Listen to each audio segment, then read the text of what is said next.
Emmy, when will you pick me up? You are 3 minutes late. Caroline, do we have any plans for today? I'm going to the movies today with a friend, and we will eat dinner afterward. I told you to pick me up at the station at 9 p.m. Don't tell me you forgot. Oh, about that. I told you I can't pick you up before. I have a 2-year-old daughter. I can't just leave my child and pick you up. Huh? What are you saying now? Usually, you force my son to take care of your daughter. And you're making a fuss about work, aren't you? And now you use your daughter as an excuse? What are you saying? I'm working from home and taking care of my daughter at the same time. I don't force my husband to take care of her. That's a lie. If you want to raise your daughter properly, you should be a full-time housewife. You're insane if you're still working after becoming a mother. A woman is supposed to stay at home, give birth, and raise the children. I know that you hold traditional views, but in today's world, it's common for both parents to work. Women have other roles too, besides raising children. We'll take care of our daughter and work together. So please don't meddle in our family matters. Oh my God! What did you say? You make him do the child care too? Yes, we take care of our daughter together. Don't tell me you make him do the cleaning and laundry too. We share the household chores too. Stephen used to work in a restaurant and he's a good cook. He cooks dinner for me when he doesn't have to work late. I have a very helpful husband and I'm so thankful for it. Jesus Christ! I'm sure he regrets having a useless wife like you from the bottom of his heart. A useless wife? Yes, it's you, a useless wife. You don't take care of your daughter. You don't do housework and you don't cook. You don't even have respect for your mother-in-law. His brother Kevin got a nice, homely, modest wife. It's so depressing that Stephen is stuck with a bratty, foul-mouthed, useless wife.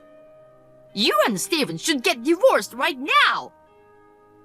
I see. I'm not getting a divorce and I can't even pick you up. Please take a cab or the subway home. Whatever. I don't have a choice. I'll give you a break today. Next time, I'll thoroughly give you a lesson on how to be a good wife, so be prepared. Hey, Caroline. This morning you suddenly showed up at our house and started going through things, right? The babysitter told me about it. What's the deal with that? I hadn't gotten the money from the last time yet, so I went to get it. But I couldn't find the cash or the wallet, so I ended up taking that designer bag from the closet. Can you please give it back? Even though you are a mother-in-law, going in without asking and taking stuff? Do you really think that's okay? Oh my God, do you think I'm a thief? Stephen gave me a spare key, you know. Giving a key means it's cool to drop by anytime, right? When we bought the house, we gave you a key, but it was meant for emergencies, not an invitation to steal stuff.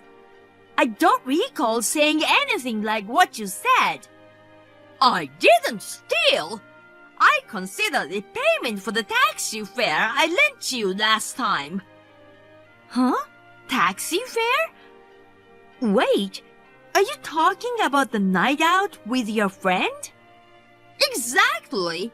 Because you didn't come to pick me up, I had to take a taxi home. So, it's only fair to ask you for the taxi fare, right? I would have asked you directly if you were there. But since you weren't around, I reluctantly took the bag. I don't get what you're saying. I already told you I couldn't come to pick you up from the start. Here we go again. Excuse me? You said you were too busy taking care of your daughter and couldn't come pick me up. When I went to your house today, you had a sitter taking care of your daughter. What the hell is going on? I have to go to the office once a month for a meeting. That's the only day I ask the sitter to take care of my daughter. Then, why didn't you call your sitter last time? There's no reason for that. I'm your mother-in-law. You should respect me. If you get a sitter for a work meeting, you should get a sitter when I ask you to pick me up too. I don't understand your logic. Also, I heard that you said some weird things to my daughter and made her cry. What were you thinking? Oh, that. It wasn't anything weird, okay? I told her that her mom doesn't want to raise her and that she's an irresponsible mom. Why are you saying that? She's only 2 years old. I don't want to hear it from you, who leaves a 2-year-old child behind and goes to work. If you don't want to raise her, you should put her in an orphanage. How dare you? If you don't want to do that, then be a full-time housewife. You can't even take care of your own kid, even though you're the wife. I really can't stand that a woman like that is Steven's wife. I don't care if you can't stand it.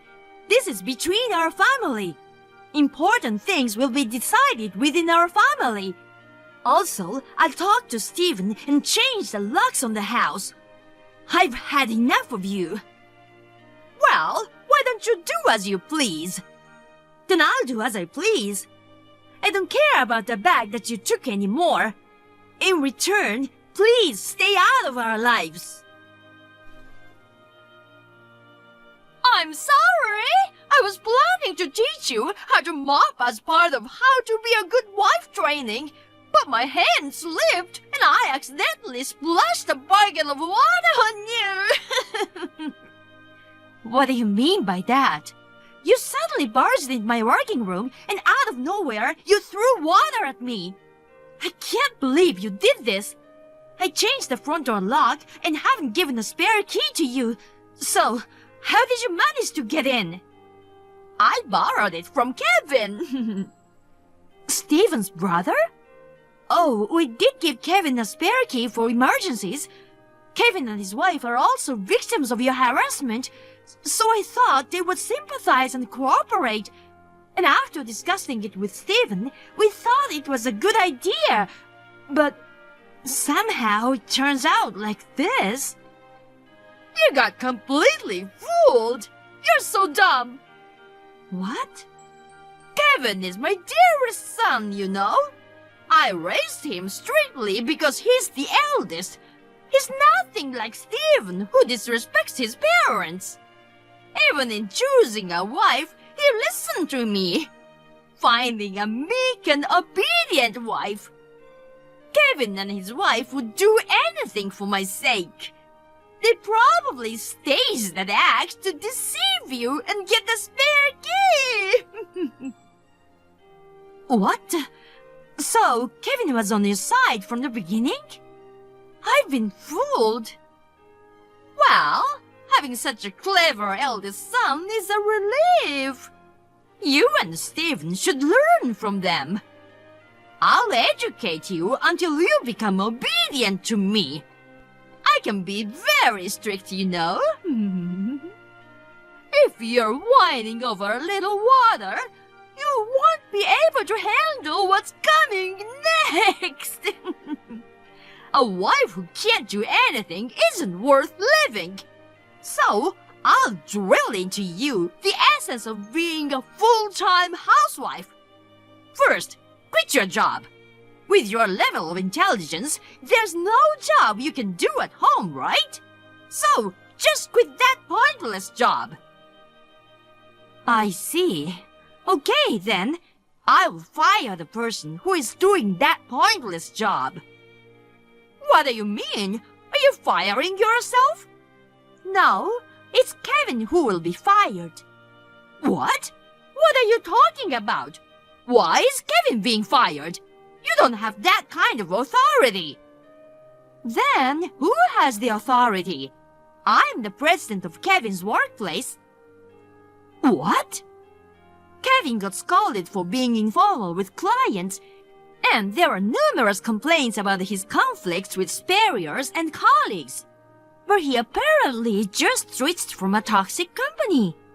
When I met him off work, he seemed very kind, so I wanted to observe a bit longer, but it turns out his kindness was an act, and he didn't even know who the president of his own company was. You're Kevin's company president? That can't be true. Being a woman with a child, you shouldn't be a president. It's common sense for women to protect the home while men work outside. A company led by a woman won't succeed. We aim to eliminate such biases and discrimination, and strive for gender equality, allowing people to work in a style that suits them. That's our company's stance. Personally, I have a 2-year-old daughter, so prioritizing childcare, caregiving, and other personal matters. We need highly skilled individuals who can still deliver results at work.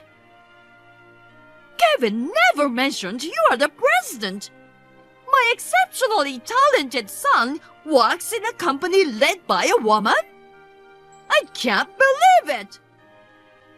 I'm surprised that he didn't know about it either. When we spoke last time, he seemed very polite. And since I mostly work remotely, we didn't have many chances to meet at the office. But knowing the president's name is common sense, isn't it? Oh, sorry, is this another prejudice? Employees should naturally know their president's face and name. It's rude for someone at such a low level not to know, right? Sorry, I'll correct myself. Are you making fun of my son? Yes. Oh my God, stop it! I won't tolerate my son being fired. He can't be fired for such a stupid reason. What reason are you talking about? Just because I threw water at my daughter-in-law. It's stupid that my son gets fired because of that. Well, that did annoy me, but that's not the direct reason for his termination. What? I mentioned earlier that there have been complaints about Kevin's work attitude, right? In addition, what was decisive was giving the key to you. What's wrong with that? It's a matter of information leakage. He just gave the key to his mother. What information did he leak? Tell me. Well, not only the front door of our house, but you also opened the door to my working room, right? Of course. I brought a bucket of water from home to teach you a lesson. But your room was locked, causing me trouble. And I remember he gave me 2 keys, and luckily one of them was the key to your room. When I gave the key to him, I told him not to lend or give it to anyone due to confidential work information. Even though I work from home, my office is like the president's office, so there's confidential information that shouldn't leak, so I usually lock the door. Except for my 2-year-old daughter, I don't allow my family to enter my room. However, he gave the key to you, seemingly attempting to deliberately leak information. Well, he didn't know you were the president. It can't be helped, right? Do you think such an excuse is acceptable? Of course. My son did nothing wrong. That's what you think. I just called the HR department and they've sorted the things out. Unfortunately, your son has lost his job. What? He's fired just like that? The official notice will come later, but he doesn't have to work starting tomorrow, so please inform him. Your strict discipline is the reason why he ended up like this. Hold on, I can't tell him that. What will Kevin think if he finds out? If you can't say, that's fine too. The termination is confirmed, and whatever you did, it won't change anything now. It's not officially decided yet, right? I apologize for throwing water. Can you forgive me? Oh, speaking of water, thanks to you who poured a bucket of water into my office, my work PC and equipment got damaged. So, we'll be making a compensation claim on behalf of the company. What do you mean? You're demanding money? Of course. You can replace the equipment with new ones if you'd like, but some are purchased from specialized vendors, so I don't think an amateur like you can replace all of them. So, yeah, I think it'll easily exceed $10,000, but we'll calculate it officially later and send you the bill. $10,000? Oh, and please pay it all at once. There's no way I can pay for that. Then borrow money or whatever it takes to pay. Well, I'll start calculating the damages now, so... Wait a moment, please. Okay, I understand. It's about the designer bag from the other day, and you're upset, right? What? I admit it was expensive compared to the taxi fare. I got a bit greedy. I'm sorry. I'll return it, so please don't fire my son. I don't need that kind of bag anymore. I'll give it to you now, but in return, please pay the compensation properly. I'll pay. It can't be helped. But please go a bit easier on me. I can't afford to pay $10,000. Oh, and please return the spare key. And please never involve with our family ever again. Don't say such things. I'll go to your house now and apologize, so please don't fire my son. After that conversation, Caroline came to my house and apologized. However, at that moment, Stephen, who heard the incident, left work early and came home. Stephen got furious with her, and he decided to cut ties with her and told her to never get involved with us again. He also ensured that she promised to pay the full compensation for my company's equipment all at once.